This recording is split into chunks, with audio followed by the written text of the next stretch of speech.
ஆண்டவராக இயேசு கிறிஸ்துவுக்குள் மிகவும் பிரியமான சகோதர சகோதரர்களை, அசைவில்லாத ராஜ்யத்தை பெற நாம் செய்ய வேண்டிய விஷயமானது என்ன என்று சொல்லி பார்த்தோம் என்று சொன்னால், பிதாவாகிய தேவனுக்கு நாம் என்ன செய்யணும்? பயத்தோடும் பக்தியோடும் தேவனுக்கு பிரியமான ஆராதனை செய்யும்படி கிருபையை நாம் பற்றி கொள்ள வேண்டும்.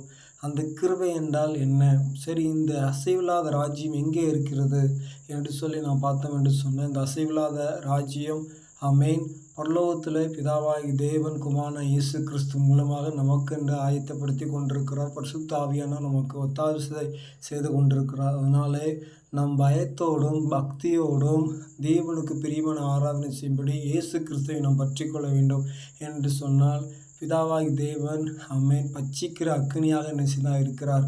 அதனாலே நாம் இயேசு கிறிஸ்துவாகிய கிருபை நாம் பற்றி கொள்ளும்போது ஆண்டவரை நம் பயபக்தியோடு ஆமென் அவருக்கு பிரியமான ஆராதனை செய்யும்படி நமக்கு உதவி செய்வார். ஆமென் ஆமென்.